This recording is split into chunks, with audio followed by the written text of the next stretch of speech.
There we go. The stream on YouTube is running. Okay, that's all good. All good, all good, all good.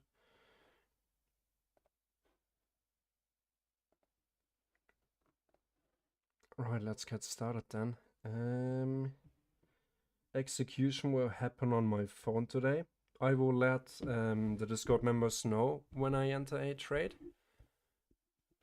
to make it more fair to all the VIP members. Let's see, the YouTube live stream is starting.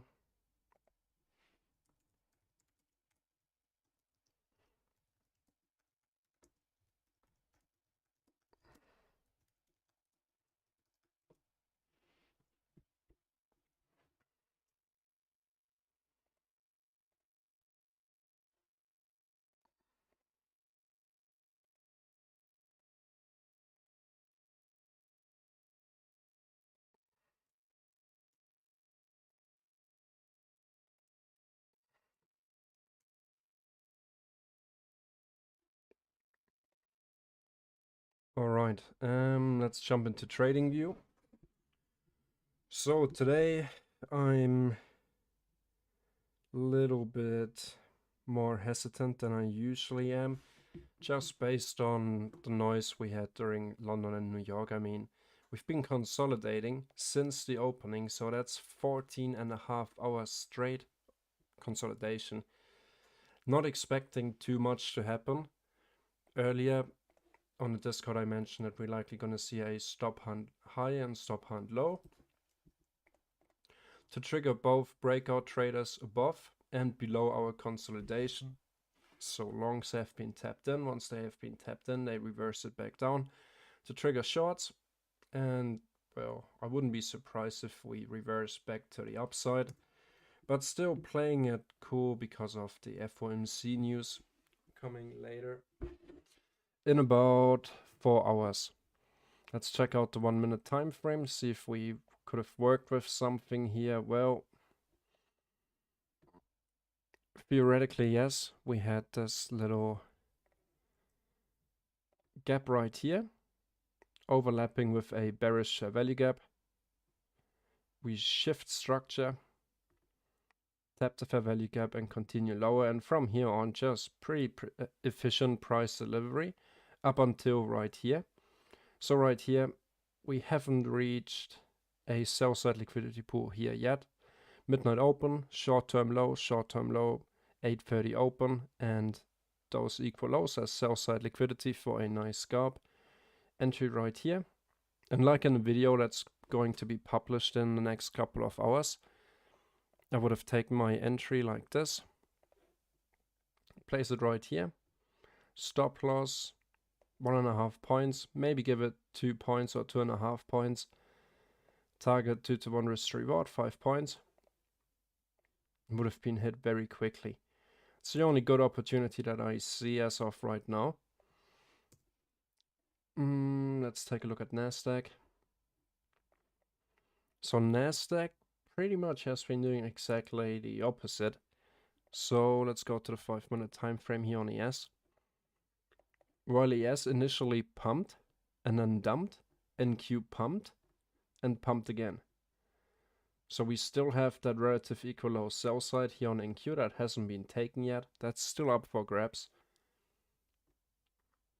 But nah, they're already moving differently, so I'm not gonna be looking at that too much. Let's see, did anyone engage already today this morning? If so, feel free to share your entry with me. Also for everyone watching on YouTube.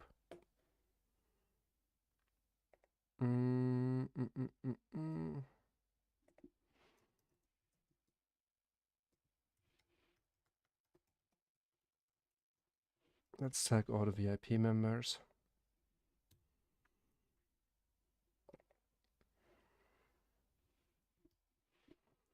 So I did not miss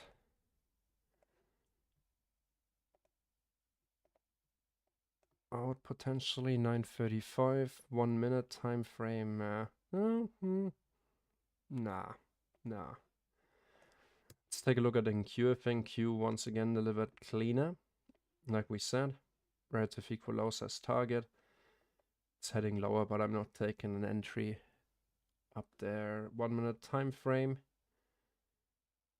Bearish value gap at the high. SMT divergence. NQ having cleared buy side another time. ES didn't do that. Right here didn't pump up again at 9:30. 25 points to the first sell side liquidity pool. And a almost 4 risk reward ratio back down into the midnight level paired with the previous day's high. And if you're wondering how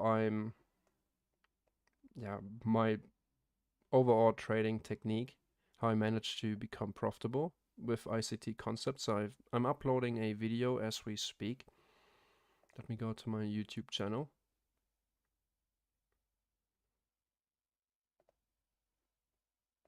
View your channel. Right here, there's a premiere that's coming up in 2 hours, so at 6 p.m. my local time. A 35-minute long video where I talk all about my, I call it rather unique approach of how I manage to trade on a daily basis using ICT concepts. All right, let me... Yeah, Rick, definitely agree with you here. That's why I started the stream late. I had a couple of things to do and I deemed it to be more worth it to get those things sorted out, especially once I saw the 14.5-hour consolidation up until the PPI news release. Would have been surprised if we would have seen a one-sided run. We saw that one-sided delivery on NQ. Then we saw the SMT divergence with the bearish value gap as entry right here.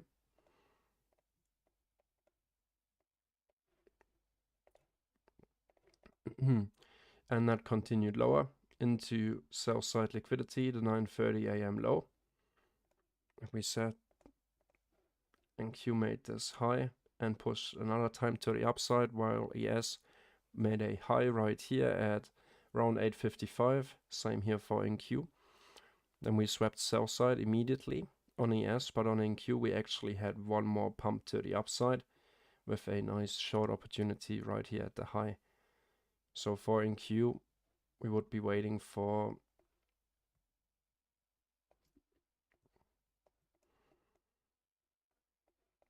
overall sell side, the London session low or the low of the day to be hit. Here for ES, consolidation, fake out number 1. Be surprised if this wouldn't be fake out number 2 and we whipsaw here, trigger both pending longs and pending shorts into the market. So after, seek and destroy price behavior right here. Asia session high, Asia session low. We take the low, we take the high, we consolidate within that range. We take the high, take the low, just to take the high again, and then who knows what we do. But that pattern is pretty obvious. Even during the London killer zone, price action has been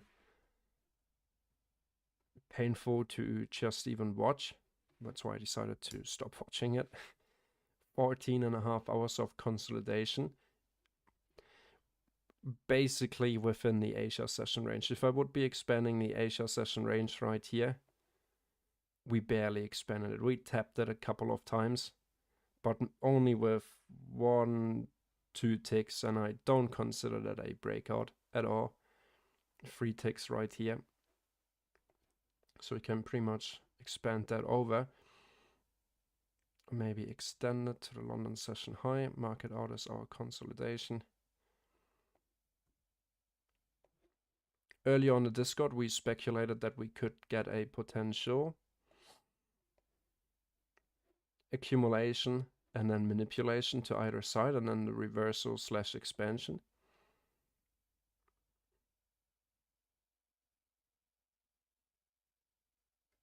Also taking an entry on this bearish value gap.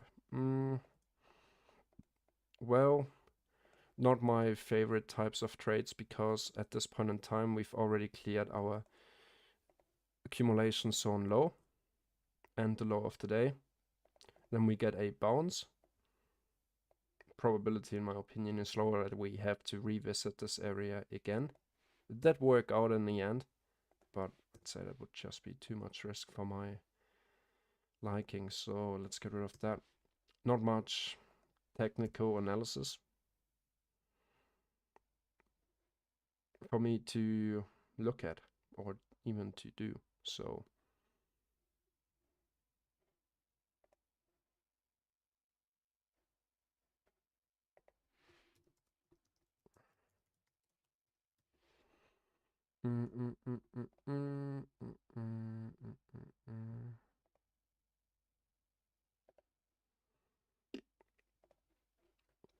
That's the education content on the Discord if you join the VIP membership, by the way. Weekly outlooks, so trade ideas where we talk about potential setups when we're not streaming.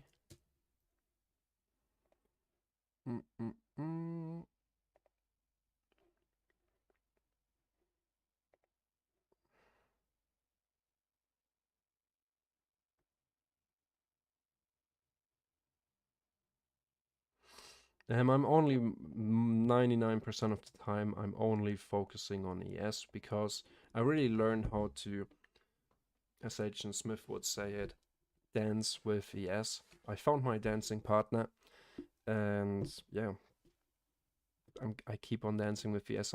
I'm a strong believer that trading one asset, might it be Euro US dollar, Gold US dollar, CAD JPY, Bitcoin, whatever it might be, I'm a strong believer that just trading one asset or currency is more than enough, especially for a beginner. Instead of spreading your focus across 10 monitors and 10 different charts, it's much simpler if you do the opposite and put all your focus on one chart. So for me, that is the S&P 500 futures contract.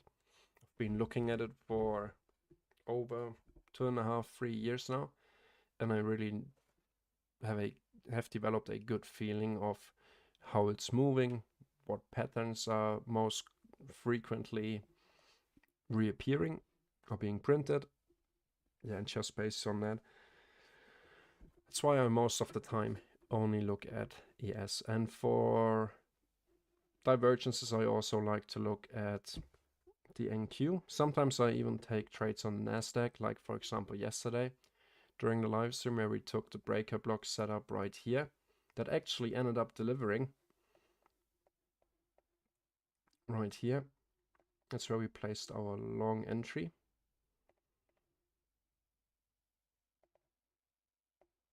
Stop loss below this low. Target was right around here, the 8:30 open. It's not showing on my chart anymore. 52 points. It actually ended up being the low of the day. With this breaker block, we retested it one more time, bounced off the VWAP, and continued the rally to the upside. Now NQ is really showing a unwillingness to take out the low of the day, while ES did clear the low of the day one more time. It's also 10:05, so let's watch this on a 1-minute time frame. We just swept sell side.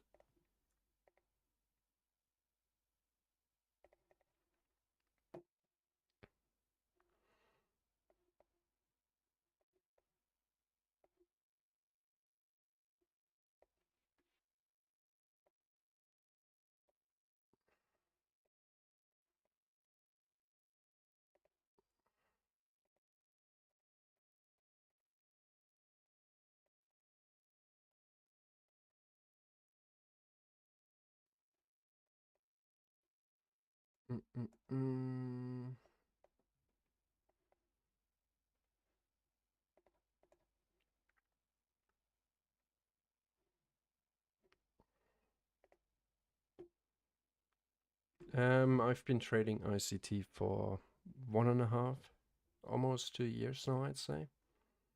I think that would be something around that. Mm-mm-mm.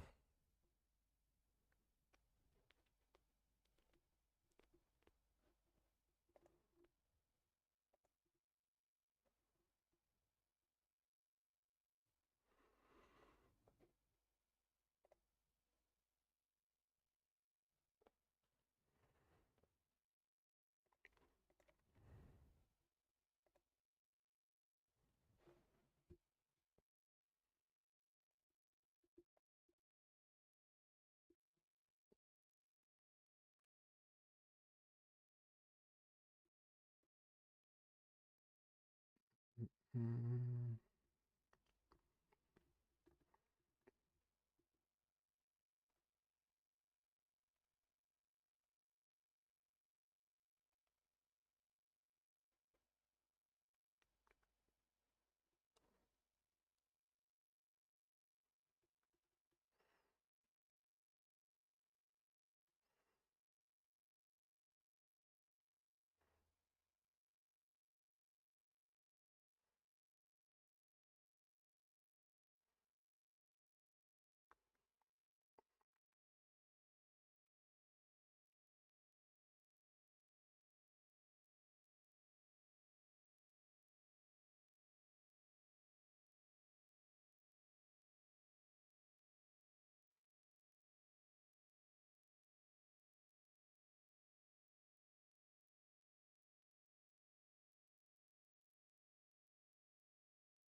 Just calculating something here.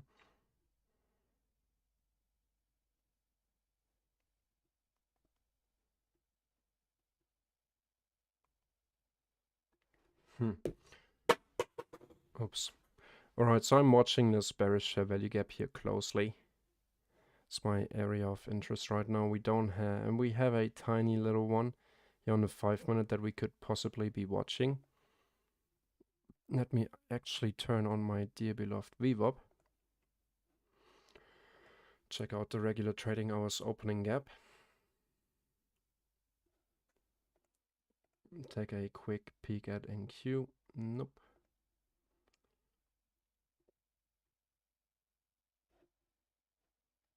Where's the VWAP at? Oh, VWAP, not standard deviations.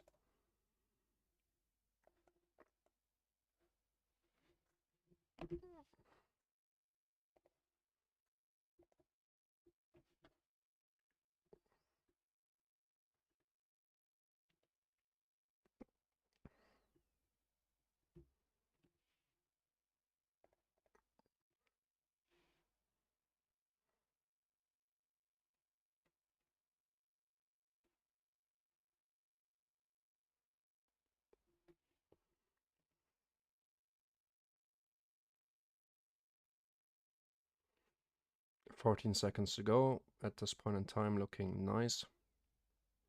I want to see the confirmed close above this bearish value gap.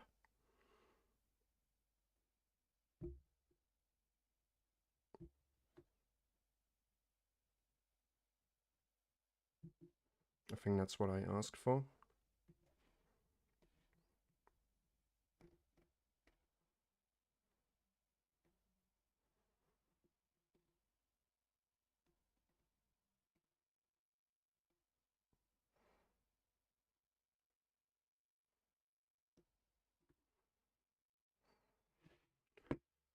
Alright, so now we're working with a inversion fair value gap here on a 1-minute time frame. Pop it back up to a 15.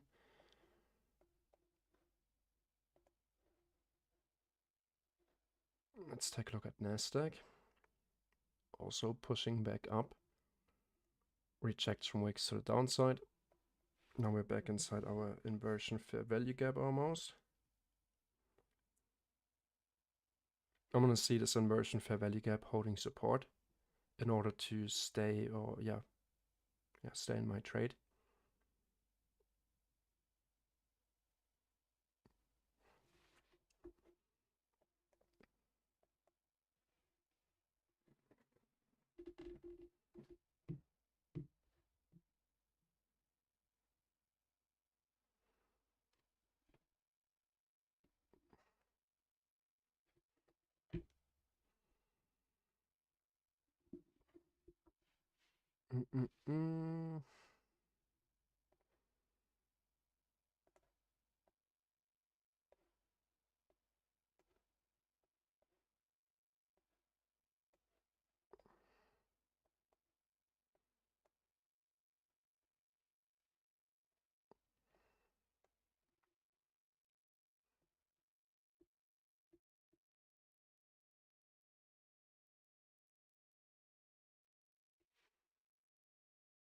Tiny little bullish share value gap here. Okay, okay, okay. 5-minute time frame, closing in 2.5 minutes. Let's mark off this 5-minute fair value gap right here, because we didn't close above that yet. Would be my first very early confirmation that we might continue, that we might want to continue higher. So this is our 5-minute fair value gap. This is our 1-minute gap.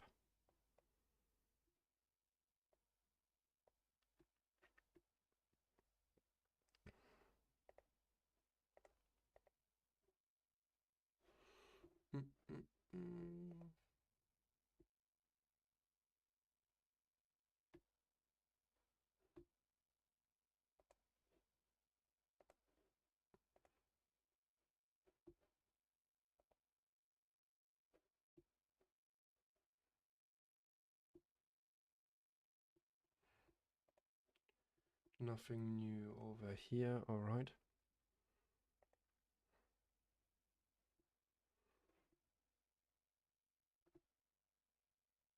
Nothing new here. No questions on the Discord. 5-minute time frame, about to close in 30 seconds.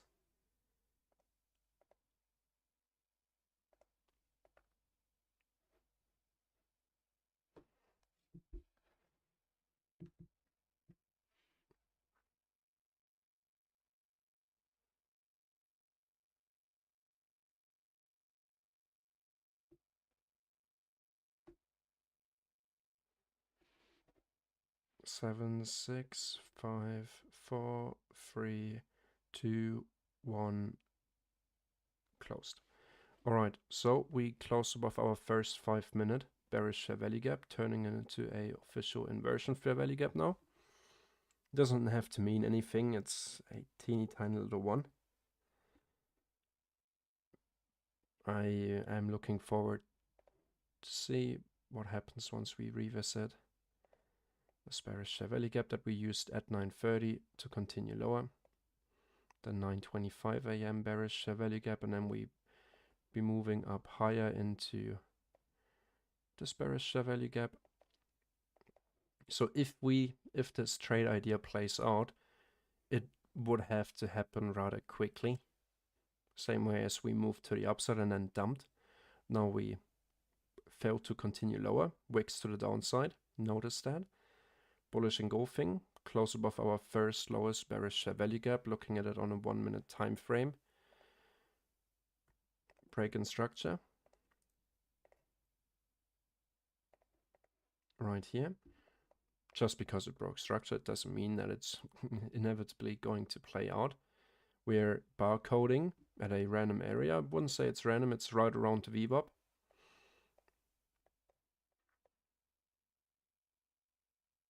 Let's see how we progress from here.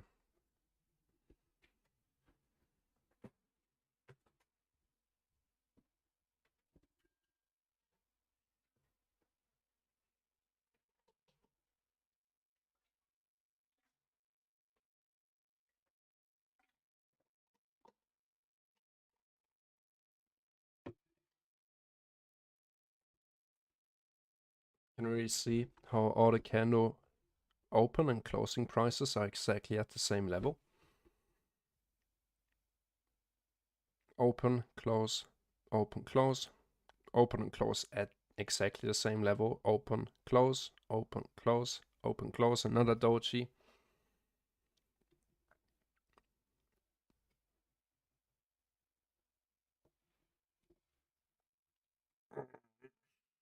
We have roughly 4 points of drawdown to the downside. Yeah. Let's take a look at NQ. NQ would have to push through this bearish value gap. I could see a potential left shoulder, head, right shoulder setup forming here on NQ. This would be the outcome of this classical charting pattern. I could. Doesn't mean it has to work out. There's no certainties in trading. No matter how hard you try or how hard you try to find certainties, in the end it still comes down to you being confident enough, not hesitating, executing at the right time, at the right price, managing your risk well. So even a 90% win rate strategy wouldn't help you if that's your biggest issue. You would still end up hesitating, end up using too much risk, and then you blow up on those couple of losing trades that you face within a sample size of 100 trades. No one can help you with that. It's a process and you can't rush that process. And I talk about that a lot in the new video that I'm uploading right now. The link for that is right here in the YouTube chat and also on the Discord. My best advice to ICT traders that struggle to get funded. The release is going to be in 100 minutes.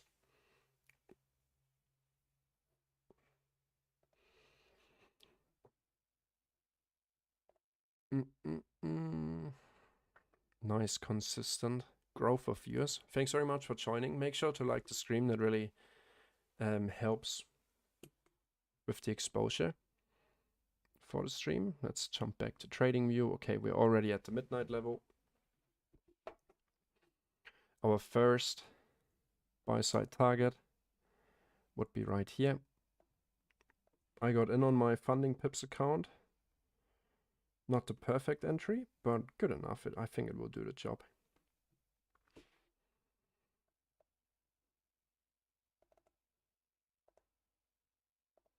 Little bits of spread I think I got in around VWAP. I wanted to add a little bit more once we actually retrace into the inversion. Didn't get the opportunity, but I'm gonna end up with how much profit? $320 once we hit this high. That's what I'm looking for. $205 at risk, so a little bit less than a 2-to-1 risk reward. Let's see. Patience is required now.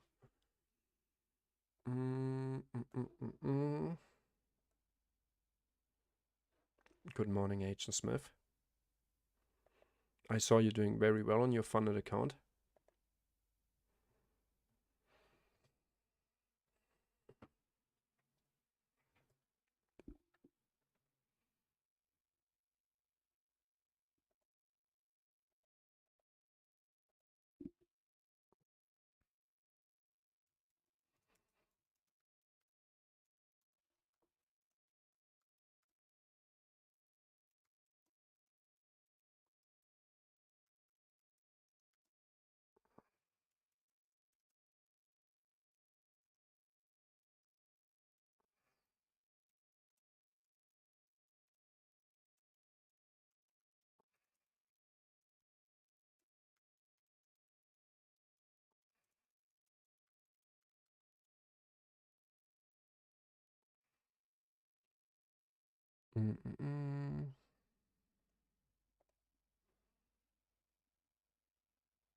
All right, let's jump back to trading view. We just hit that level and rejected from it. 5-minute time frame. Bullish fair value gap right here. Immediate rebalance. 15 minutes. So that's also the beginning of a 15-minute bearish fair value gap here. We actually tapped this 5-minute bearish where we reacted from earlier, right here at 9:35. And once we break this high here at 9:30 on the 15-minute time frame, we enter a 15-minute bearish fair value gap. This is not the market structure shift. This would be partial buy side liquidity. Drop it back down to the 1 minute time frame.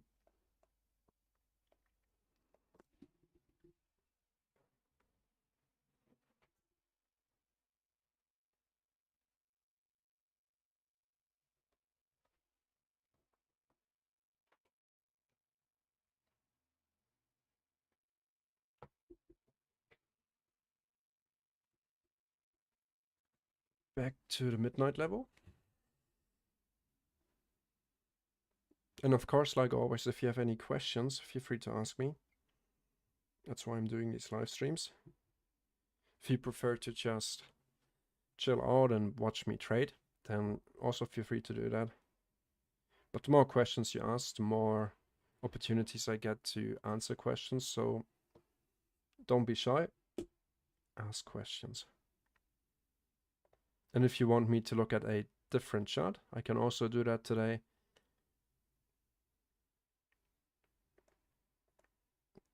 Like maybe, for example, Euro, US dollar, or gold. Just request it and I take a look at it. But I won't be trading it or anything. I can take a quick look, talk a little bit about it.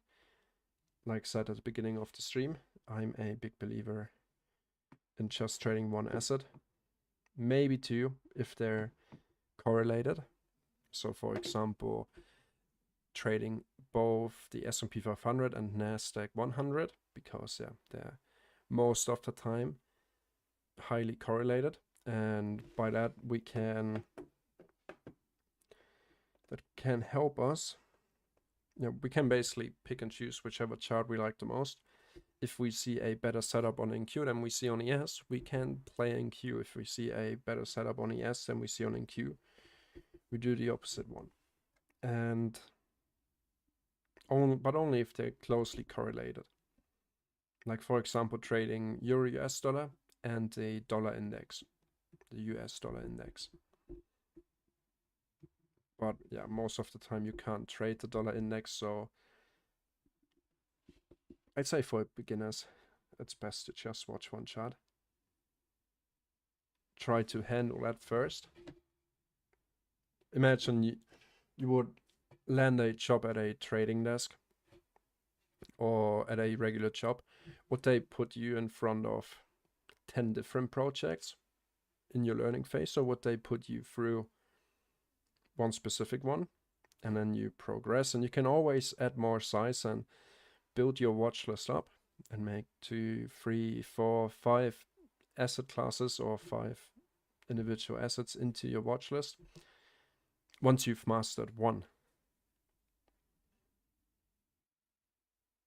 Doing it the opposite way around, like hopefully I get funded and I don't know, get some payouts starting with 5. I think it's easier if you put all your focus and effort on one chart, watching that closely. Imagine me right now being in a gold sell and then in a Euro US dollar buy and watching 3 or 4 charts that would just eat up all my mental capital completely. And yeah, reduce my focus.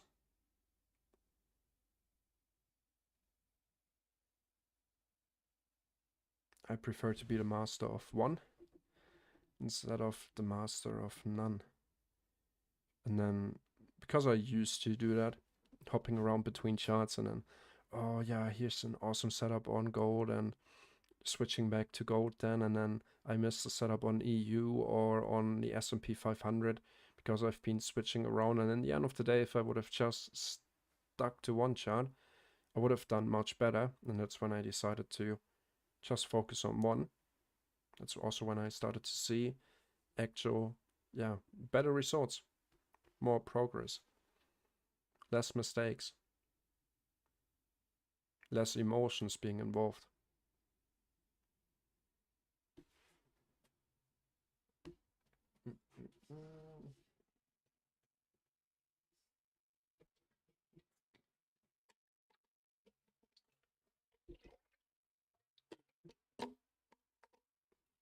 But I also admit it's not the easiest thing to cut down or to trim out your watch list. But it would be something nice that you could start doing heading into the next year, into the new year.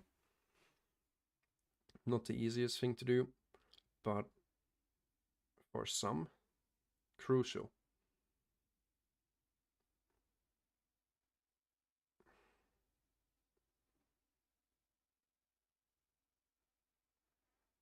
A good comparison would be, imagine you're smoking, drinking, eating lots of sugar, basically everything you could be addicted to, and trying to quit that cold turkey all at once, rather than fighting one first. Let's say, for example, stop smoking and maybe drink less, or only occasionally move over to Euro US dollar or gold US dollar. Not that it's the best comparison, because addiction is, yeah, different to trading. Well, not in all cases, but most of the time. So yeah, that's what I would suggest. Focus on one. Let's jump back on Discord and see if we have any chart requests. Let's go, H. Smith. 250k Rhythmic account. I wish you the best to this time achieve your payout. Fingers crossed.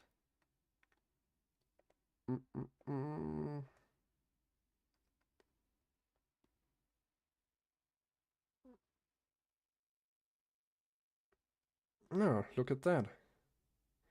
Bearded cryptologist.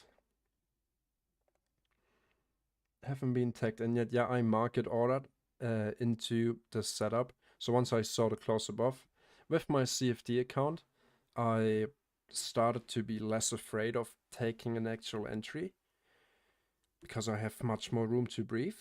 With my Apex funded account and the live trailing drawdown, I always struggled with taking, well,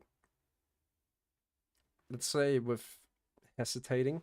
I sometimes try to be superstitious and a little bit too perfect with my entries. So that's when I decided to try out exactly the opposite. If I see an entry that's good enough, I can still manage my risk accordingly. The only difference of me, like, my entry would have been right here with a limit order usually, and likely that would have been filled. With a futures funded account, it's most of the time enough if it just taps your entry level to get filled. But my entry right now is somewhere around 4702 right here. No, I think at the previous day's high. So barely any difference. And yeah, also because I have more room to breathe, because with the new funding pips challenge that I'm currently taking,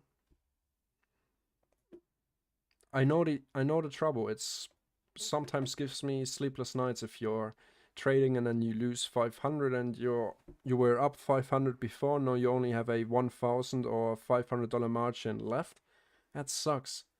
No matter at what stage you are on your funded account, of course, until you're above that safety pillow.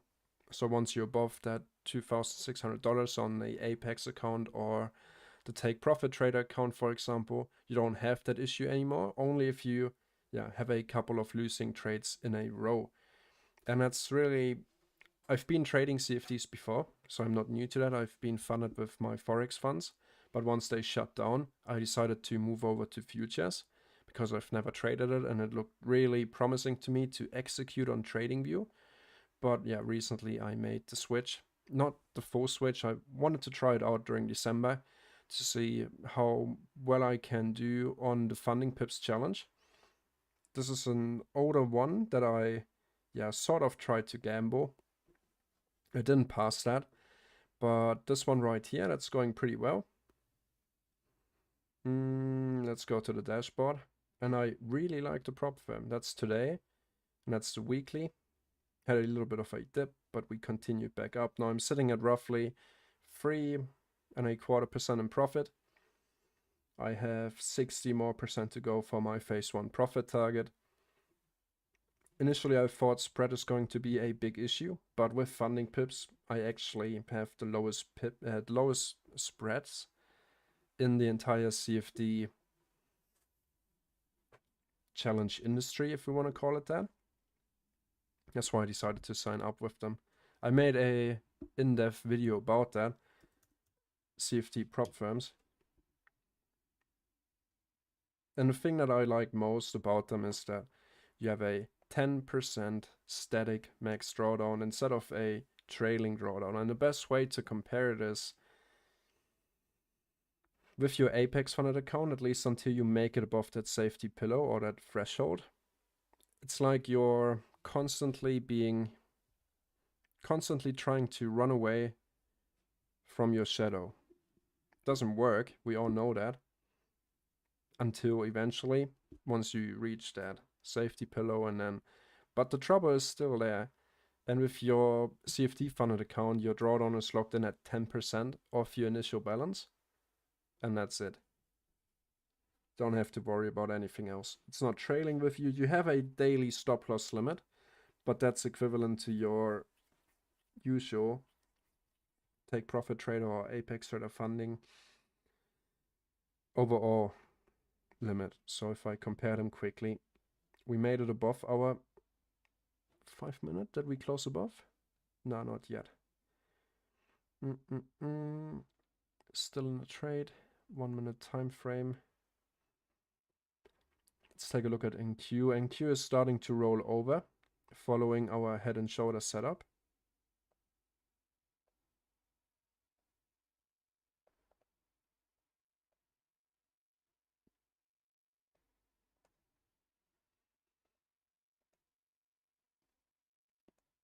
We filled the 15-minute inefficiency, retested our old consolidation range high.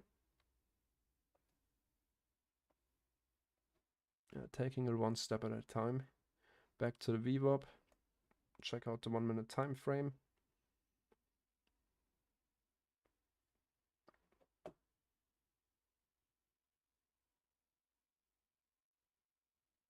What I wouldn't want to see is a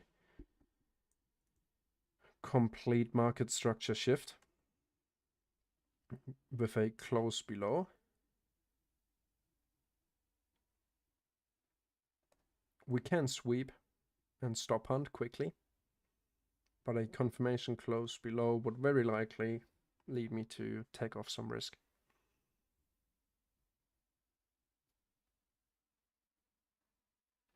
Yeah, but what I was about to say is that with funding pips, I have a 10% static drawdown and a 5% daily drawdown. That's static, not moving up as I make more profit. And with Apex, I have a 5% overall drawdown and a no daily drawdown, but I turn up 5% overall drawdown. And with other future funding firms, that's sometimes even less, and I have a 2% max drawdown for the day. And just comparing these numbers, it's really starting to sound a lot more easier to pass a CFD challenge. And just because I'm curious, I'd say I decided to give it another shot. And so far, I'm surprised. I wouldn't have expected to actually enjoy trading back on my phone again or back with MT5. Especially with spreads and slippage. But so far, I haven't had any issues. Yeah, maybe my entries are less precise, but the outcome, it's still the same.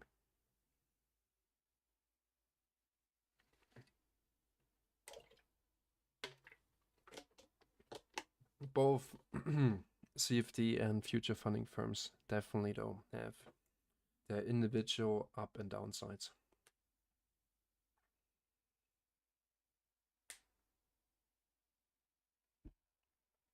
But as a trader, it's always healthy, or as an investor, to split your risk and don't put all your eggs in one basket.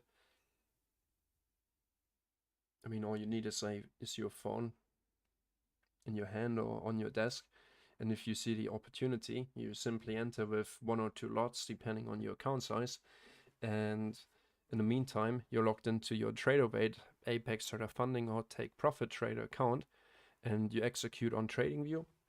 And in the meantime, you simply click a few buttons and then you're in your trade on your funding pips account as well. And yeah, no matter, let's say, for example, Apex goes downhill or Take Profit Trader or funding pips stops doing business and blah, blah, blah, it doesn't pay out anymore, who knows? We always have that risk. You always have to be aware of that. So yeah, I think it doesn't hurt to spread the risk out across multiple firms.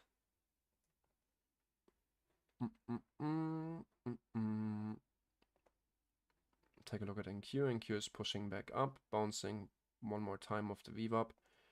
I like to see that. That's why we said I'm fine with the slow being wicked. That's why I don't trail my stop loss to each and every single higher low that we create. Because I stop on, I'm okay with that. But if I see the close below, wicks to the damage, bodies tell the story, that story would start to shift for me personally.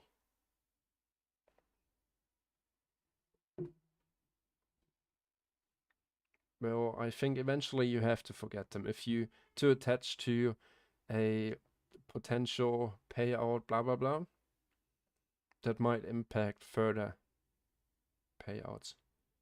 Because you always remember that last one that you messed up, and that likely leads you to not wanting to mess up any other ones, which might lead to impulsive decision making.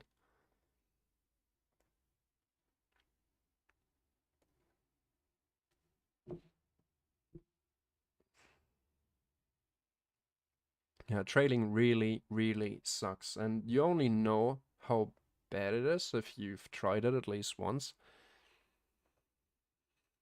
And yeah, before December, I've only traded on my trailing drawdown accounts. It's definitely manageable, and I guess it's some, I'd say it requires more skill than trading a regular CFD challenge. That's why I decided to take on funding pips on a challenge, 50k challenge. 8% profit target. Oh, I've got something dropping.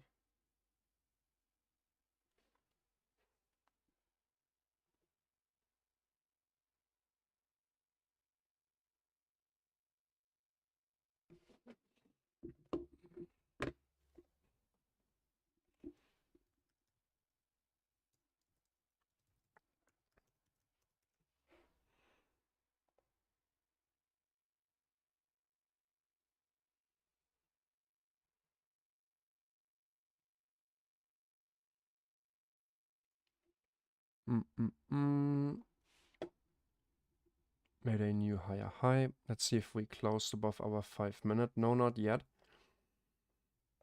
But bullish order flow remains as of right now. Nothing for us to worry about or stress out about.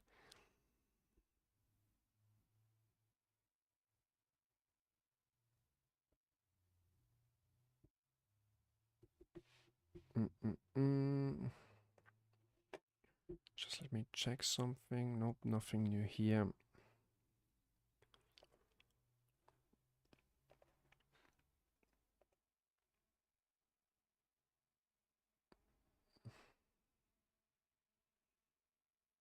Let's go back to the 1-minute time frame.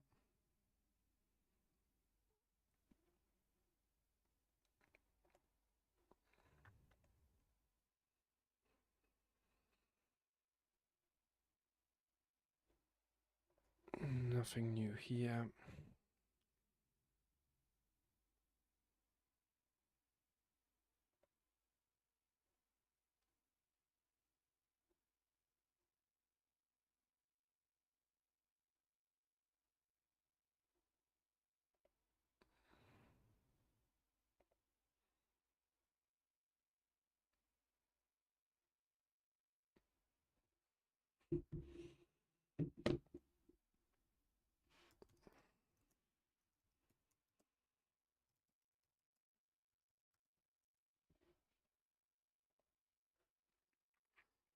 As of right now, we didn't have any other requests to chart.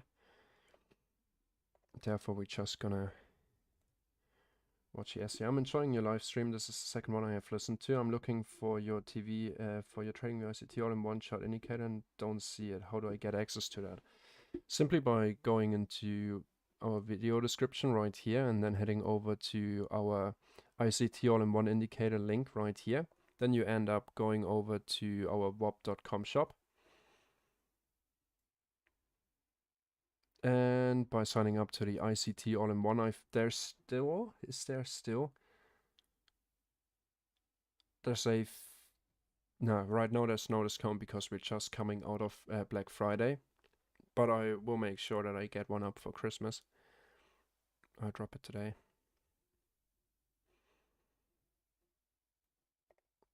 It's a neat and fancy tool to do most of the charting work for me. I still like to map out my fair value gaps and stuff, but things like previous day's high, midnight level, VWAP, kill zones, power of 3, regular trading hours, opening gap, all that kind of stuff. I like to do it manually, even though we have the option to display breakoff structure, market structure shifts, higher and higher lows, the zigzag, kill zone backgrounds, SMT divergence, multi-time frame volume imbalances and fair value gaps, daily open, session liquidity, standard deviations and all kinds of stuff. But I decided to be very unique to basically make it your own. We have that down below. We have all the settings. You only have to modify them once to your liking, and then all you have is one indicator on your chart. And let's say, for example, I'm interested right now to see what the higher time frame candles look like. I don't have to open up the list of indicators, search for my indicator and load it on my chart. I have all in one here, and if I want to see the power of 3 concept, I activate it in a dashboard without having to scroll through the entire indicator settings. And then in a couple of seconds our higher time frame candle appears and we have all that information on our chart. If I don't want to see it anymore, I hide it. Same goes for all the other indicators that are included in the ICT all-in-one. Pretty sure I used to have a free trial for it too. Just gotta find it. Let me do that here quickly on my second screen. Nice, we keep on pushing. We close above our highest 5-minute bearish value gap. Nice. NQ is also pushing. So we triggered both longs and short pending orders after this almost 15-hour long consolidation prior to the PPI news release. Triggered both pending longs and breakout traders into the market and then dumped on them very quickly, not giving them a chance to get out back at break even somewhere around here. Moved away rather quickly, triggered shorts into the market and short breakout traders, trapping them down low. And in the same speed that we took out the trapped long traders with the dump, we're gonna reverse price on the sellers with this movement to the upside. What's gonna happen afterwards? I wish I could tell you. I mean, I still have my daily drawn liquidity being, where's it at? Right here. That's our high of 2023, buy side coming in at 4734. Yes, we could run to that immediately right away. I would look for another entry in that case. What's the time? It's already 10:45 and I'm about to hit my profit target. I can't complain. I got late to the charts, had some other things to do and dropped down to the 1 minute, saw the opportunity. There's always something about to happen if we see price going sideways with wicks to the downside. Then I entered with a market order entry right here at the previous day's high. Willing to add more size to my position given a deeper retracement.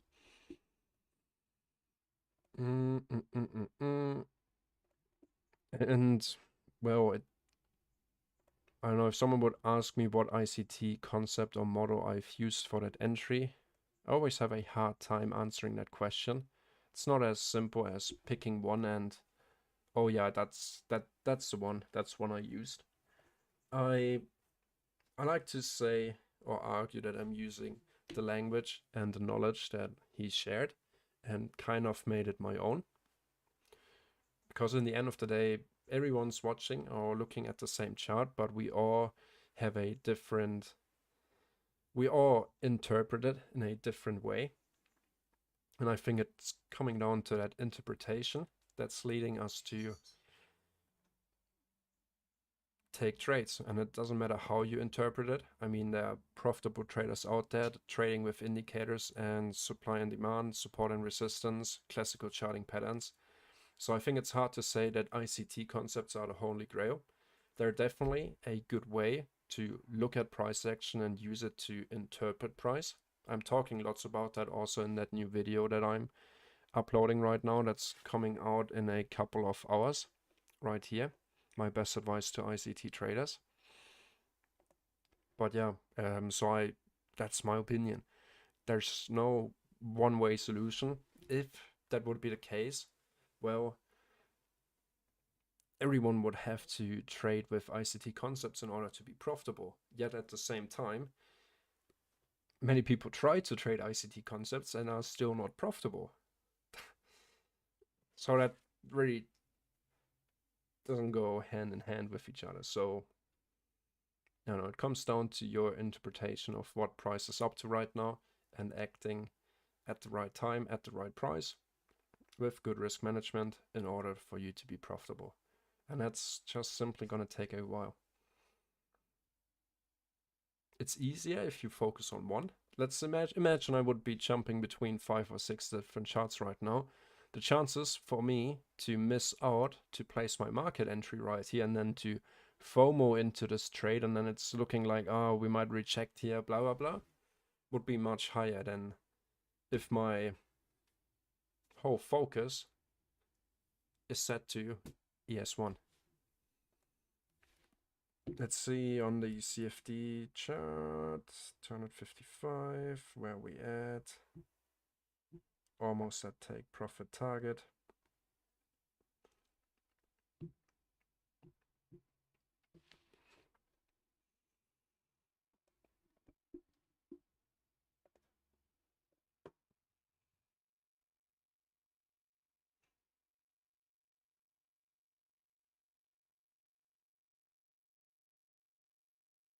Let me find the coupon code for the ICT all-in-one indicator for you.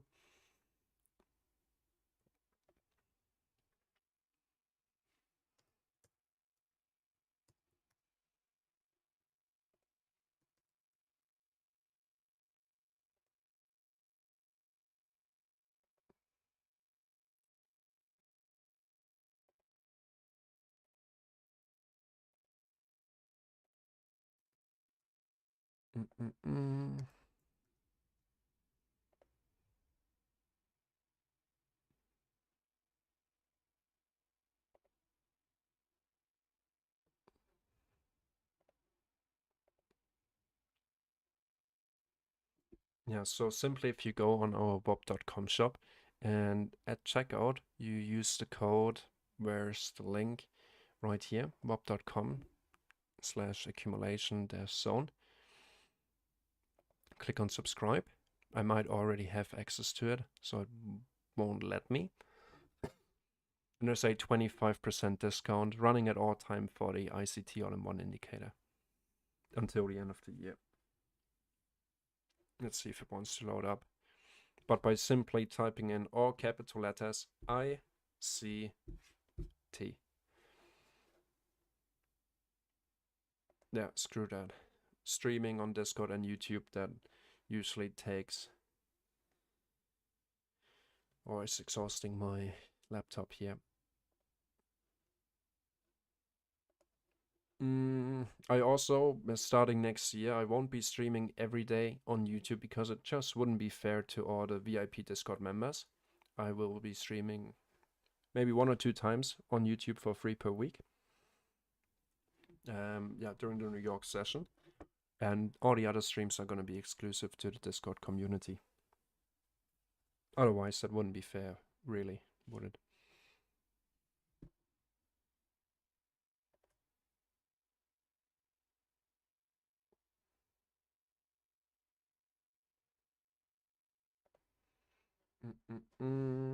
Let me see.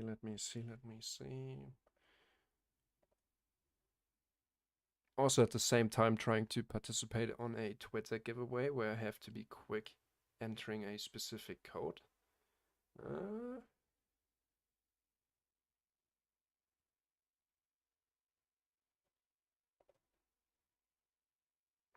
But I think the trade should be going just fine without my full attention.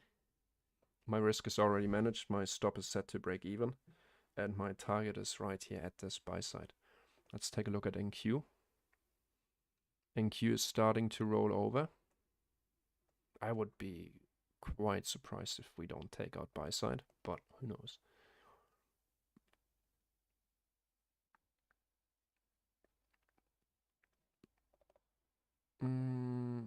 Inversion fair value gap. Let's see where the 15-minute candle closed. The 15-minute candle also closed above our 15-minute bearish fair value gap.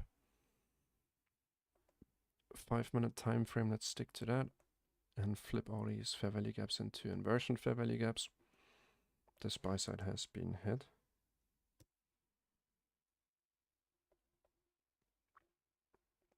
Drop it back down to the 1-minute time frame. Equal highs right here. This has been used for our entry. This was our last little stop hunt / sweep.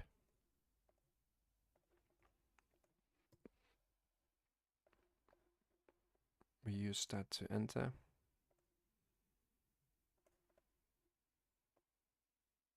Once we saw the close above our lowest 1-minute bearish fair value gap, and after seeing price just going sideways here with 5-minute wicks to the downside. So the close above, right at the VWAP, then we went sideways at the VWAP, pushed above, took our first buy side target right here, made another higher high, higher low, higher high. It swept the low, and at this point in time I said I didn't want to see a candle close below this level. Didn't happen, we just wicked it and continued back up. So right now, yeah, expecting a healthy retracement of this most recent expansion before we continue higher. No reason for me to believe right now why we would change delivery. At least right now, we don't have any inefficiencies on the 5-minute time frame other than old bearish value gaps that have been disregarded on our move to the upside. So this is really our best area of interest. Could also be looking at this old bullish value gap. We closed below, we retested. We don't retrace into it, but we retested right here at the low. And now we closed above. Overlapping confluence.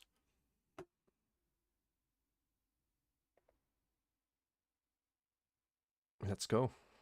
178. No worries. So that's the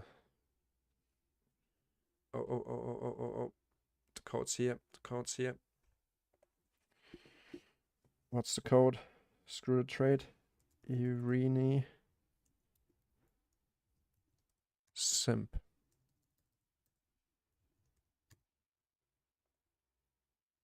Yes, I've claimed it. Let's go. Haha. I'm good. Alright, now I can turn it off and focus on my trade again. Honestly, back in the days, I thought I would have never been so relaxed while being in a trade. Usually I'd always be on tilt, chewing on my fingernails and gross stuff, because I'm terrified. I'm in danger, and I think it's really interesting to notice that behavior and see yourself, yeah, learn and grow. that's trading. We risk money, and money, we depend on money. It's our livelihood. Risking it, yeah, it triggers those emotions. It's as simple as that. And eventually, you have to start to learn to, yeah, live with it. The more experience you get, the more mistakes you made, the more confidence you have in yourself. Confidence is also a thing that I'm talking about a lot. How I managed to take those trades that look not really promising initially, but then turn out to be good winning trades. And this my best advice to ICT traders that struggle to get funded video.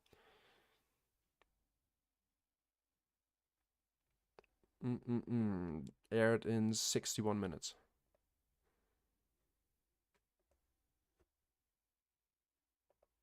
Jump back to trading view.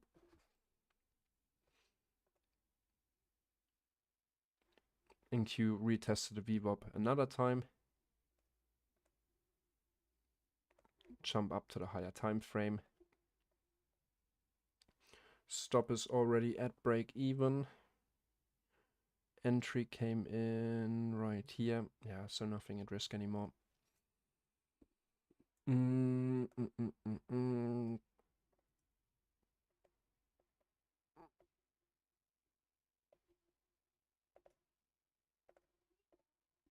Volume imbalance, short-term high, and our buy-side target. I took a small partial up here, just to make sure. Still contemplating if I'm gonna let it run, but it's almost 5 p.m. I'm about to go to the spa today to, yeah, chill out basically, take some time off. Even though this week hasn't been a very hectic week so far, we've seen worse. I mean, today during London, I took a few trades and I shared them with the VIP members on Discord. But after 1 hour, we already saw that it's not gonna happen today. Like yesterday and on Monday, we still managed to pull some profits out of the market. If I look at my funding pips, okay, now it doesn't show me only the London kill zone. So somehow we managed to make profits, even though. So today I broke even during London. I went long on this market structure shift right here, targeting Asia buy side. My target has been hit. And afterwards I tried to short into sell side again, understanding that we're inside of this range bound market. But we never hit my target, and I just got tired of it, to be really honest. After 2 hours in the trade, that's not what I'm looking forward to. And I mean, if I would have seen nicer 5-minute candles and not just up, down, chop, we move up, we move down, then we go sideways, move up, and then we move down again. And then a couple of ticks away from my target, we move back up again. Really, I don't know. Almost like I'm getting old, or not really getting old, but just getting tired of bad positions. And then I prefer to close them at break even if it happens that they end up working out. Could really care less. I much rather prefer to come to the charts, do my quick analysis. Like today, I got to the charts at 9:43. Had to do some stuff at the customs office for some Christmas presents. And yeah, missed the New York Open. Didn't miss out on much other than the SMT divergence setup that we spoke about on NQ. And that's also a good thing because, yeah, I don't have to look at 20 different charts once I get to my chart. I have to look at one. A chart that I looked at in the morning. Had enough time to think about what could potentially happen while driving in the car.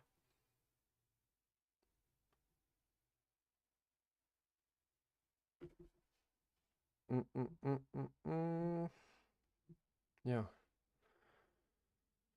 Let's see if we have any questions. Agent Smith is off to work. Any questions from anyone watching on YouTube? Guys, please help me with the stream. Give it some likes. This way it reaches a broader audience. There may be some more ICT traders out. You don't really have to be an ICT trader to watch my stream, I guess, because I wouldn't consider myself a 100% ICT concept-based trader.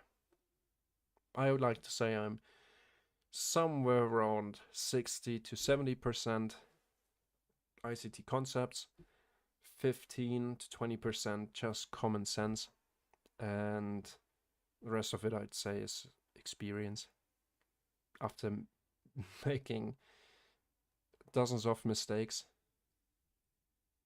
over and over again, it's pretty rare for me to make a mistake once and then learn from it and never make the same mistake again twice.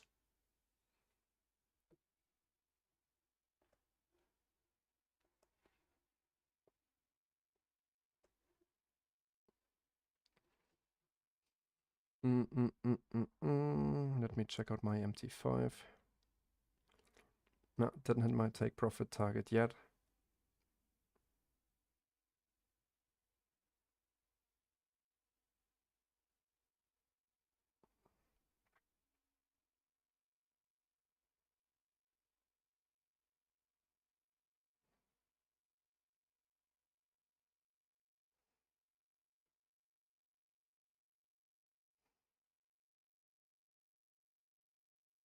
My stop is moved to break even.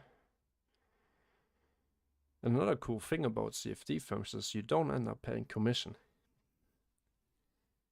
Not that commission really should matter.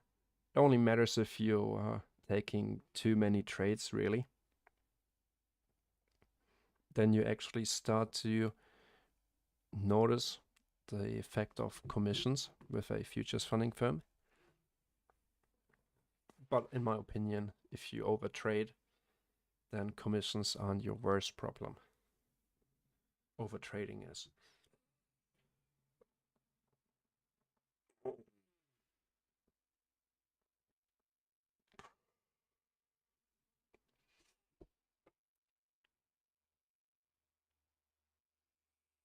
.1 minute time frame.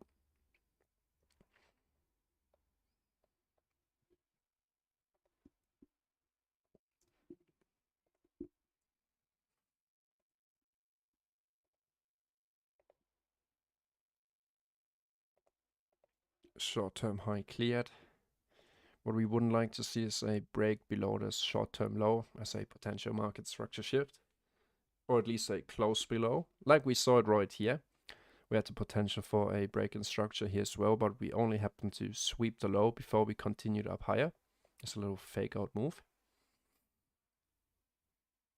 Like I said, I already secured like 75% of my profits right here at this high. The other 25% are running risk-free. Already more than happy with that for the FOMC Wednesday.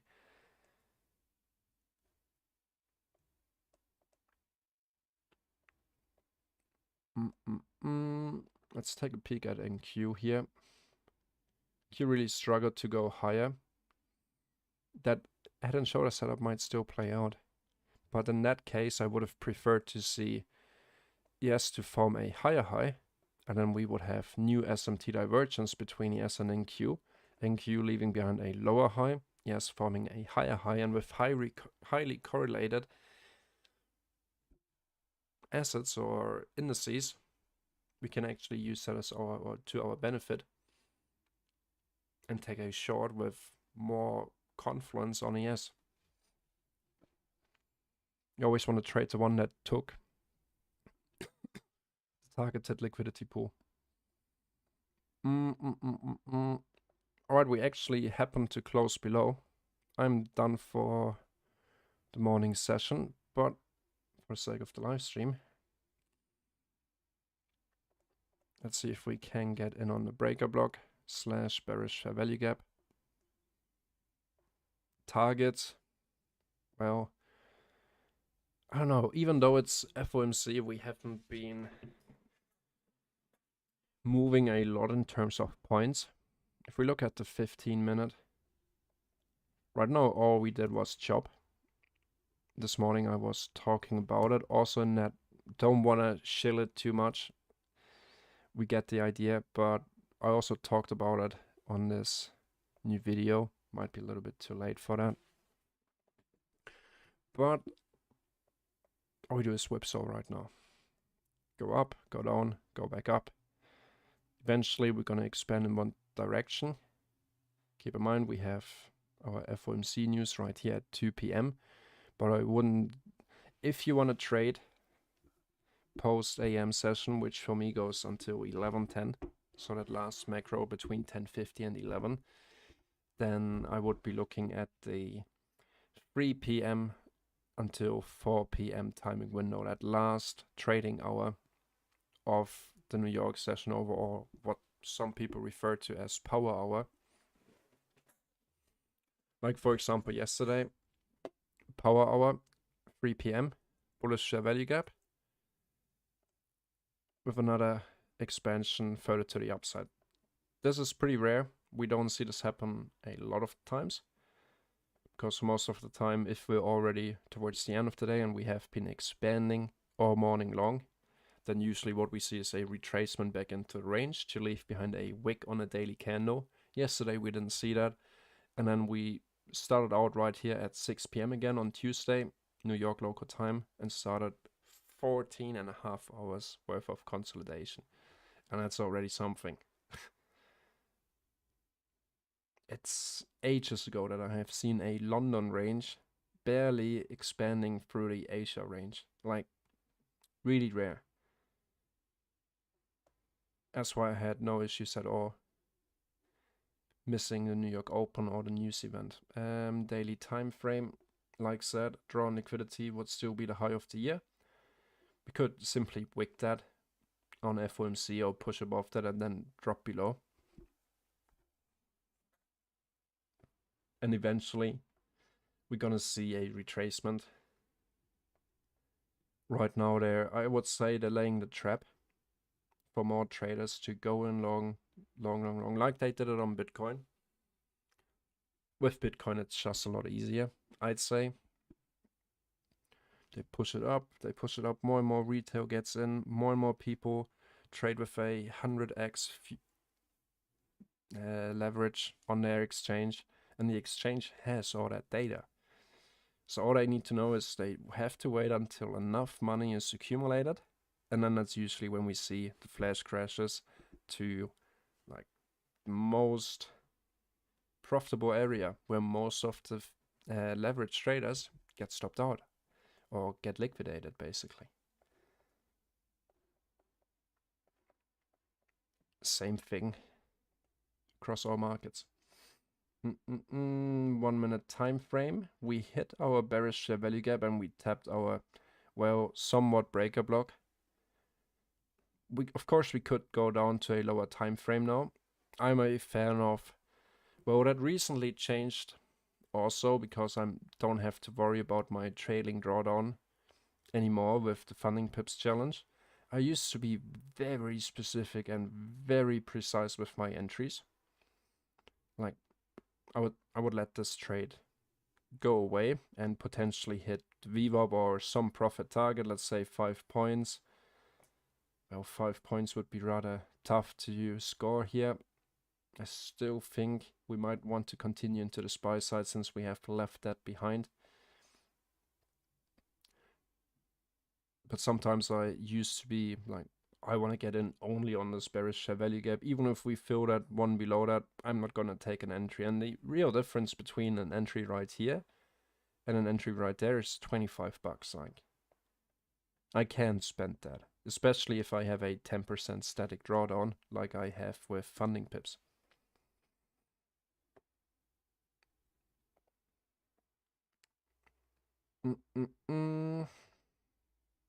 But I'm still not the biggest fan of the short.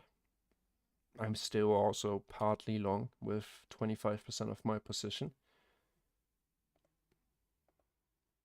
I would have liked to see, yeah, extreme buy side target to be hit before I look for a retracement that's worth at least 5 points. And if I do that right now, go to the 1 minute time frame, and look for an entry on this bearish value gap paired with the breaker.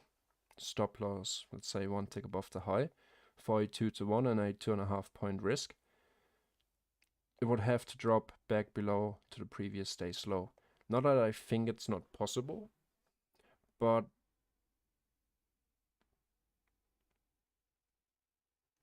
yeah, I would prefer it having cleared that buy side.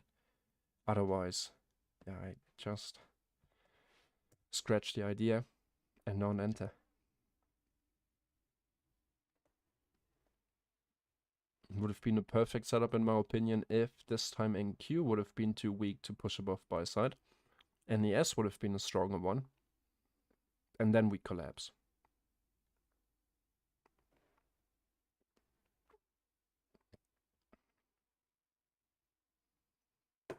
But it seems like, yeah, I didn't want to give the traders, at least of right now, the opportunity to hit their final profit target.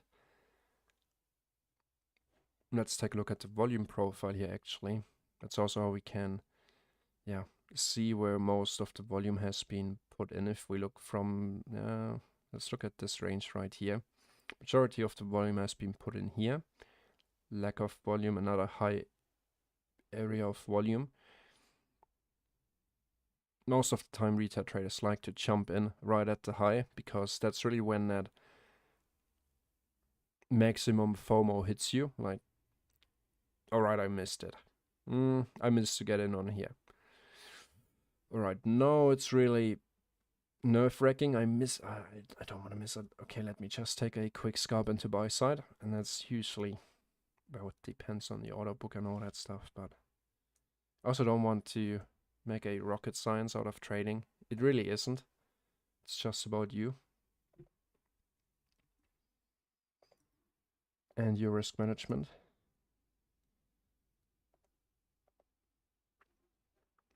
So I'm a big fan of keeping things simple. It might not look simple if you never watched my live stream, but after a couple of live streams and basic ICT knowledge, really shouldn't have an issue here.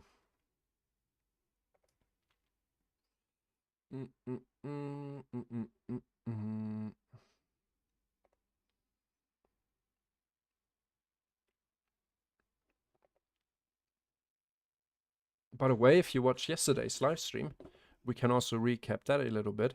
Those were all my executions yesterday on my funded account. Not funded account, on a funding pips challenge, up 610 yesterday after the CPI news release. I took a long position. We started to get long all the way down here, also with a live stream execution that could have been copied if that's something you're interested in. We took our first long entry once we saw the invalidation of this bearish value gap.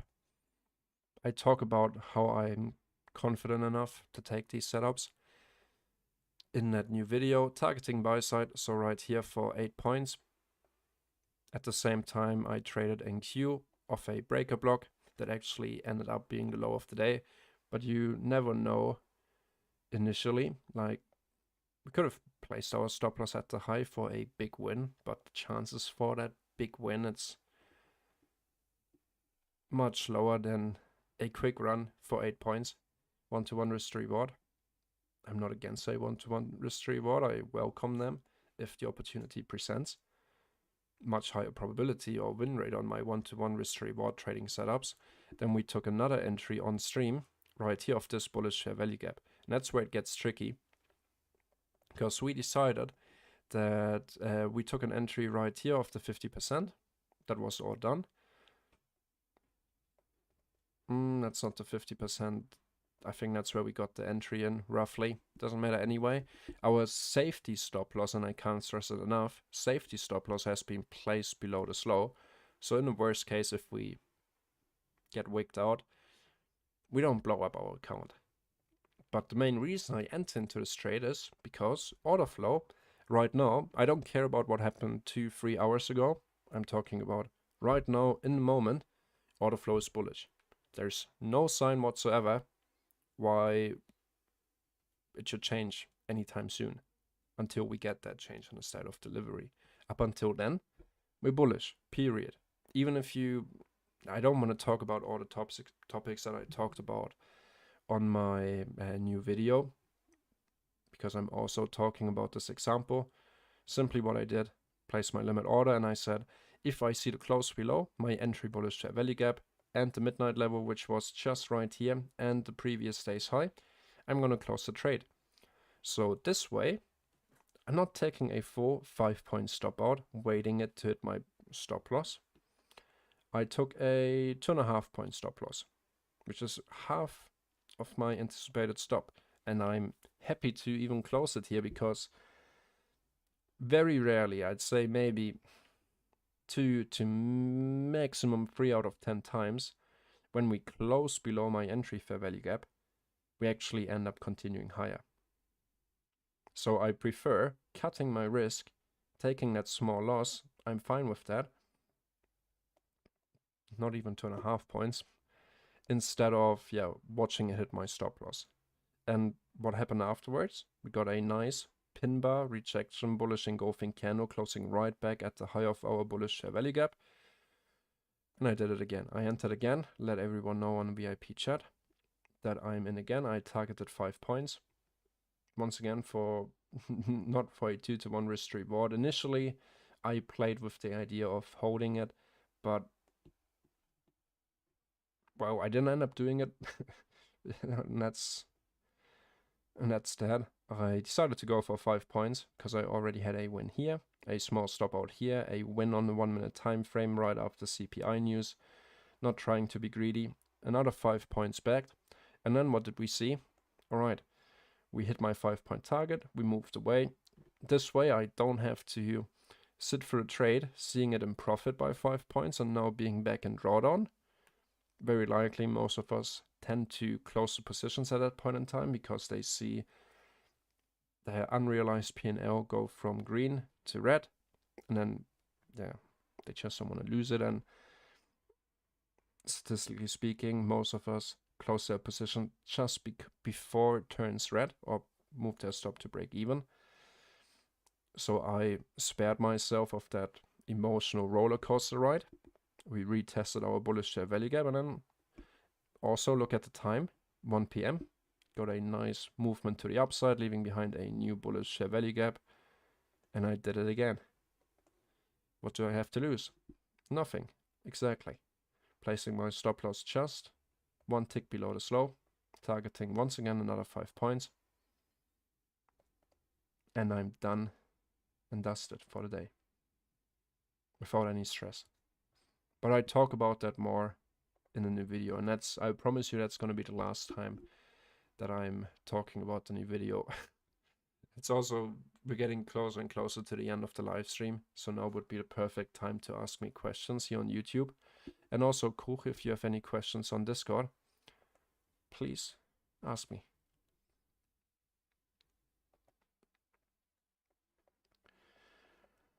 Let's see where we're at. Left behind a 5-minute bearish share value gap. Still not trusting it, to be really honest. I still expect buy side to be delivered into. On the 1 minute, we hit our entry bearish share value gap and filled that in completely. And just from that point of view, while we're at it,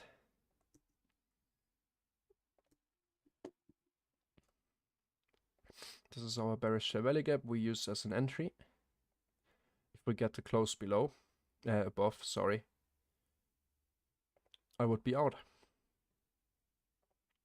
I can always re-enter if it shows me that it still wants to continue lower, but at this point in time, I prefer not getting stopped out. 5 point, let's take a little paper trade here. You can already see slight nuances of bullish order flow. Yes, we respected this bearish share value gap, but eventually just deliver back into this left behind bullish inefficiency.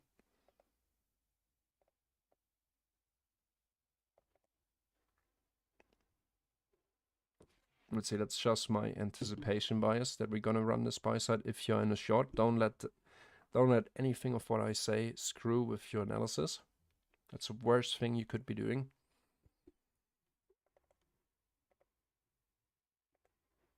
If you decide to take the risk, stick to it. And as we can see, invalidation for me would have been the close above. We never close above, so staying in the short, all good.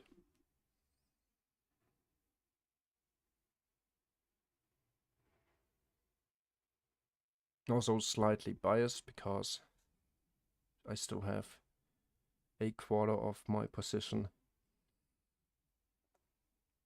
long.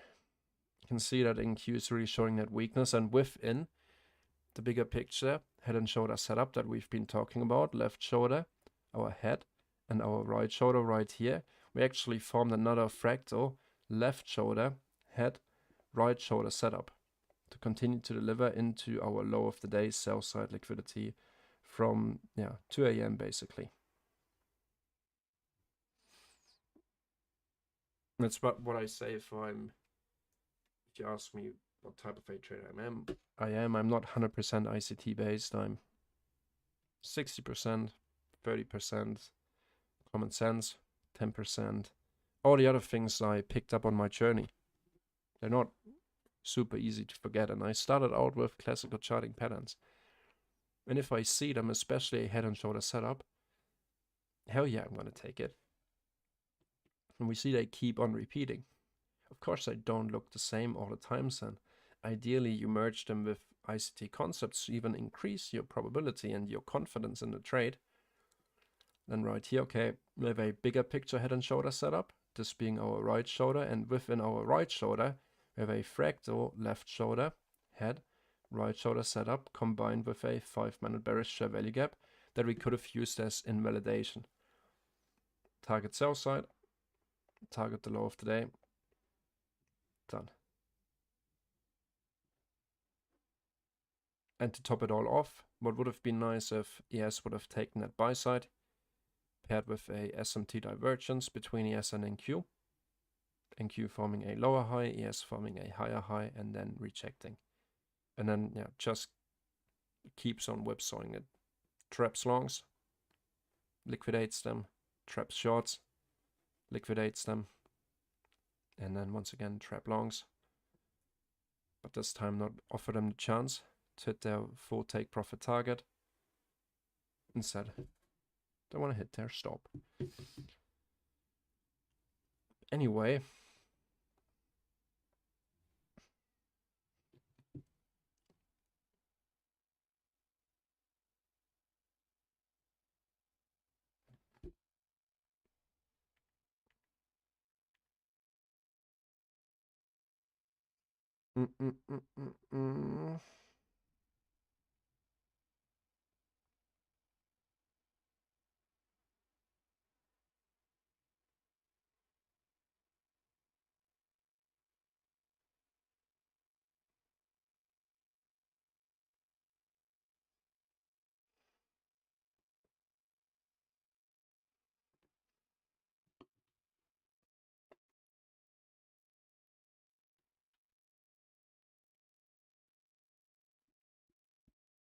alright, bearish value gap 11 post market structure shift happened within our macro.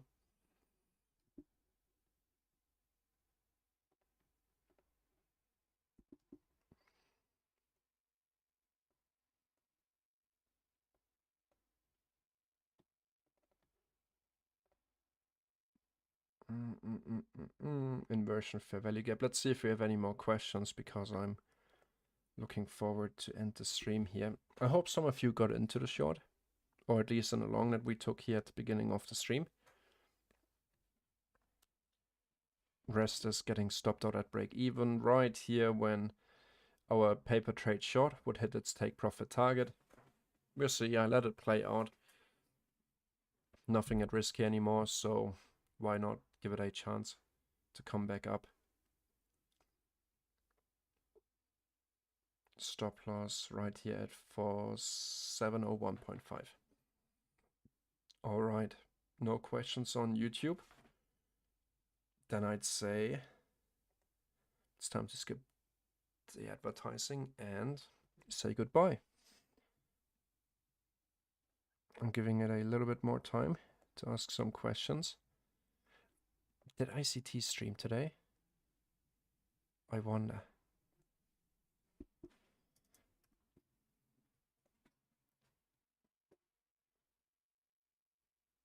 Yeah, NQ live execution streamed 1 day ago. Scaling in on console. I thought he decided to take it off, but well, I understand. It's hard to retire, especially if you enjoy what you're doing.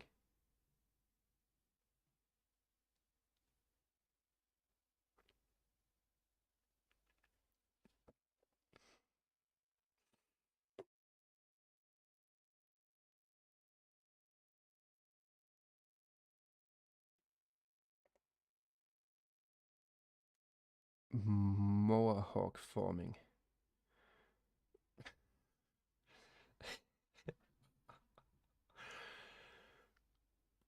Oh, that cracks me up.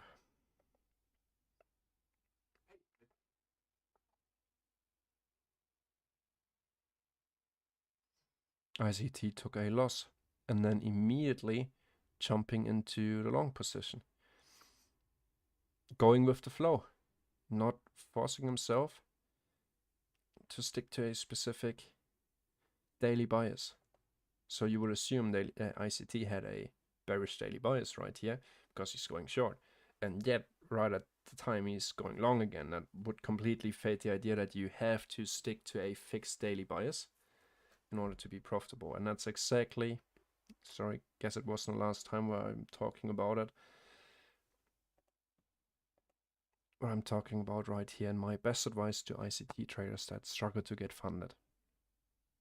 Talking about daily bias because yesterday it came up on the Discord and I thought it is a very good topic for a video. Alright, but that's gonna be it. Funding pips is done. Hop over to trading view. NQ is bouncing again, but eventually I think that low of the day will be delivered into. We'll see if ES hits our 5-point target, our 2-to-1 risk reward. I take off some risk at the midnight level and VWAP. By taking off risk, I mean securing some profits, moving my stop to break even. If we get back into this area, I don't think we're gonna hold resistance another time, because then orders would be a short-term retracement, a pullback for a continuation higher. All right, yeah, that's gonna be it. Let me check Discord one last time. No, I call it a session then. So thanks guys, thanks very much for joining in today, and also thanks for liking the stream. I will be back tomorrow for another live stream. Make sure to check out our wob.com shop if you're interested in becoming a VIP member, learning more from me essentially, or want access to the ICT All-in-One Indicator. The discount code is capital letters ICT for 25% off the ICT All-in-One Indicator. And yeah, if you want to support the stream, if you sign up for a challenge anyway, feel free to use the affiliate links in the description box below. That really helps me to power the free live streams here on YouTube. Alright guys, thanks very much. I appreciate your time and I hope you've learned something. If not, or if you have any more questions that come up later throughout the day, feel free to join us on Discord and ask me any questions inside the general chat. Alright, that's it. Thanks very much for joining in. I will be back tomorrow. Take care and enjoy the rest of your day. Bye.